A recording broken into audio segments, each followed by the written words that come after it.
Hello friends, आज हम discuss करेंगे molecular orbital picture of heterocyclic compounds के बारे में। इसमें पहले हम 5 मेंबर्ड रिंग के बारे में डिस्कस करेंगे। इसमें पहला एग्जाम्पल हो जाएगा पायरोल का।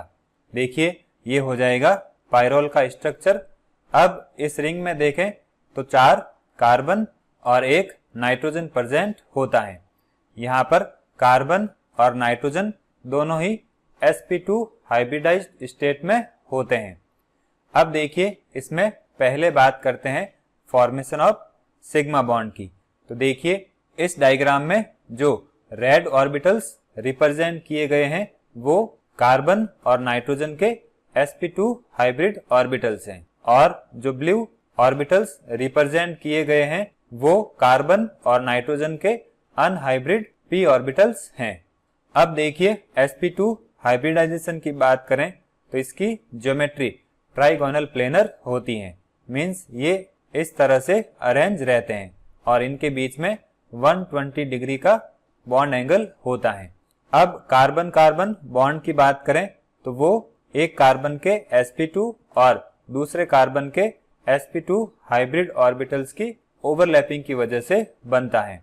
और कार्बन हाइड्रोजन बॉन्ड की बात करें तो उस केस में हाइड्रोजन का s ऑर्बिटल और कार्बन का sp2 हाइब्रिड ऑर्बिटल ओवरलैपिंग करके सिग्मा बॉन्ड का फॉर्मेशन करते हैं।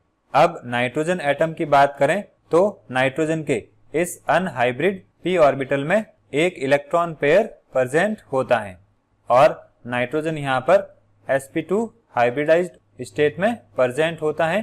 तो कार्बन और नाइट्रोजन के बीच में जो बॉन्ड बनेगा वो sp2 और sp2 हाइब्रिड ऑर्बिटल्स की ओवरलैपिंग की वजह से बनेगा। अब इसमें एक sp2 हाइब्रिड ऑर्बिटल कार्बन का होगा और एक sp2 हाइब्रिड ऑर्बिटल नाइट्रोजन का होगा। अब नाइट्रोजन हाइड्रोजन बॉन्ड की बात करें तो इस केस में नाइट्रोजन का sp2 और हाइड्रोजन का s ऑर्बिटल ओवरलैपिंग करते हैं। तो इस तरह से इन ऑर्बिटल्स की ओवरलैपिंग से सिग्मा बॉन्ड्स का फॉर्मेशन होता है। अब बात करते हैं फॉर्मेशन ऑफ पाई बॉन्ड। तो देखिए, पाई बॉन्ड के केस में जो अनहाइब्रिड ऑर्बिटल्स हैं वो साइडवाइज ओवरलैपिंग करते हैं और उससे पाई बॉन्ड का फॉर्मेशन होता है। अब इस बॉन्डिंग में कार्बन के अनहाइब्रिडाइज्ड p ऑर्बिटल्स और नाइट्रोजन के अनहाइब्रिडाइज्ड p ऑर्बिटल पार्टिसिपेट करते हैं।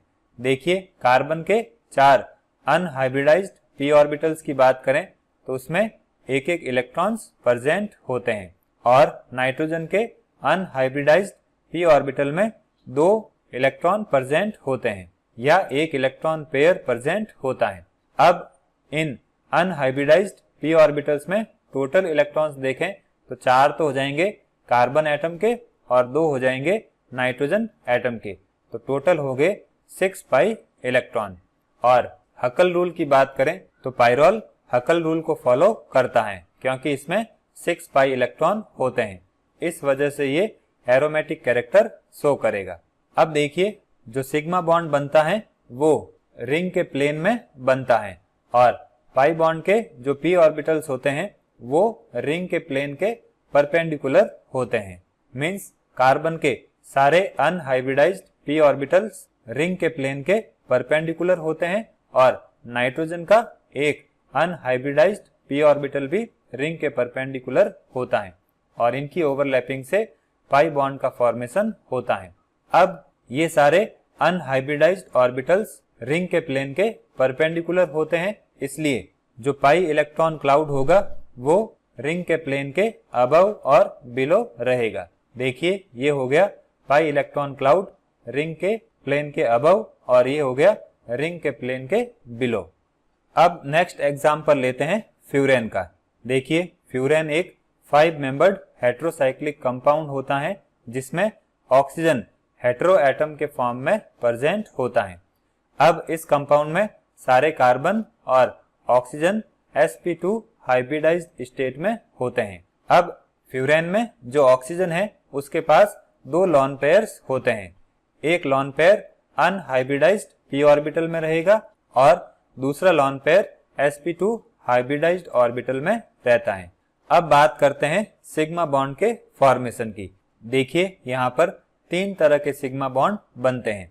एक तो हो जाएगा कार्बन कार्बन, एक हो जाएगा कार्बन ऑक्सीजन और एक हो जाएगा कार्बन हाइड्रोजन। कार्बन कार्बन के केस में sp2 हाइब्रिड ऑर्बिटल्स में ओवरलैपिंग होती हैं।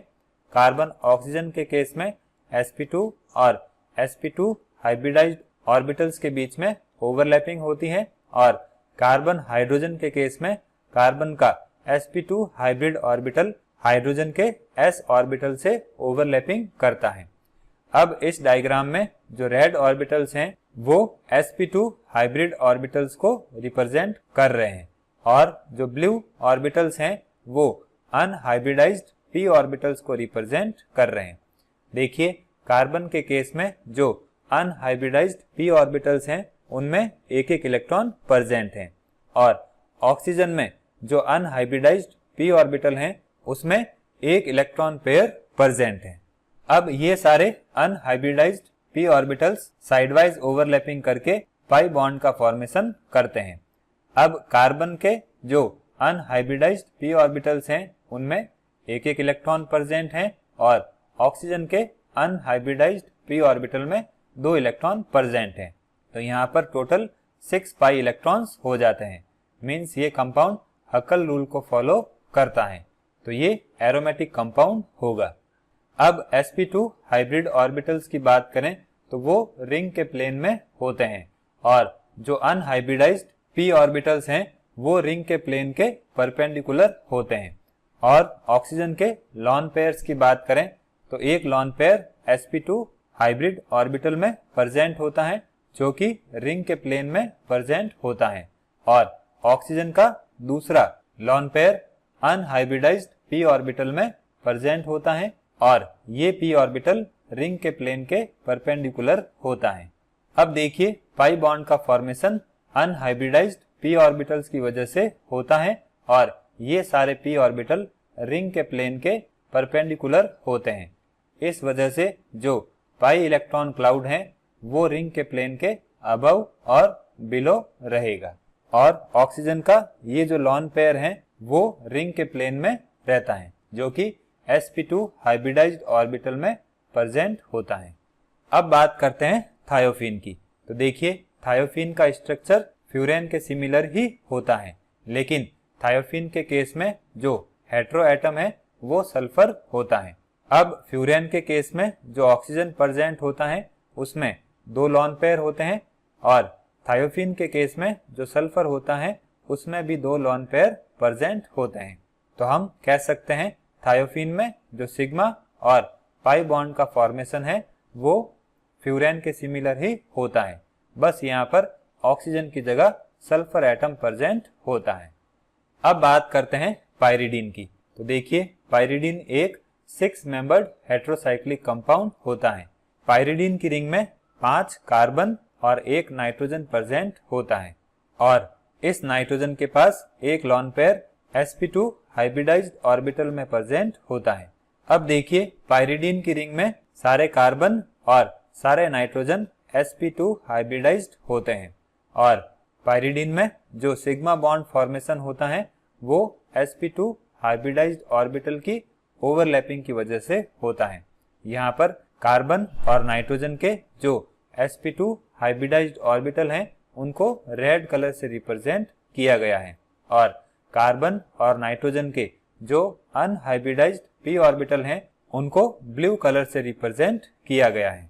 देखिए यहाँ पर कार्बन कार्बन बॉन्ड की बात करें तो वो sp2 हाइब्रिड ऑर्बिटल्स की ओवरलैपिंग की वजह से बनता है और कार्बन नाइट्रोजन बॉन्ड भी sp2 और sp2 हाइब्रिडाइज्ड ऑर्बिटल की ओवरलैपिंग की वजह से बनता है और कार्बन हाइड्रोजन बॉन्ड की बात करें तो ये कार्बन के sp2 और हाइड्रोजन के s ऑर्बिटल की ओवरलैपिंग की वजह से बनता है। अब यहाँ पर कार्बन और नाइट्रोजन के जो अनहाइब्रिडाइज्ड p ऑर्बिटल हैं वो साइडवाइज ओवरलैपिंग करके पाई बॉन्ड का फॉर्मेशन करते हैं। अब देखिए जो sp2 हाइब्रिडाइज्ड ऑर्बिटल हैं वो रिंग के प्लेन में होते हैं और जो अनहाइब्रिडाइज्ड p ऑर्बिटल्स हैं वो रिंग के प्लेन के परपेंडिकुलर होते हैं। अब कार्बन के अनहाइब्रिडाइज्ड p ऑर्बिटल्स की बात करें तो उन सब में एक एक इलेक्ट्रॉन प्रेजेंट होता है और नाइट्रोजन एटम के अनहाइब्रिडाइज्ड p ऑर्बिटल में भी एक इलेक्ट्रॉन प्रेजेंट होता है। तो यहाँ पर टोटल 6 पाई इलेक्ट्रॉन्स प्रेजेंट होते हैं। इस वजह से ये कंपाउंड हक्कल रूल को फॉलो करता है और एरोमेटिक कैरेक्टर शो करता है। अब नाइट्रोजन एटम के इस लॉन पेयर की बात करें तो ये sp2 हाइब्रिडाइज्ड ऑर्बिटल में प्रेजेंट होता है, इसलिए इसकी पोजीशन रिंग के प्लेन में ही होती है। अब पाइरिडीन के पाई इलेक्ट्रॉन क्लाउड की बात करें तो वो रिंग के प्लेन के अबव और रिंग के प्लेन के बिलो प्रेजेंट होता है।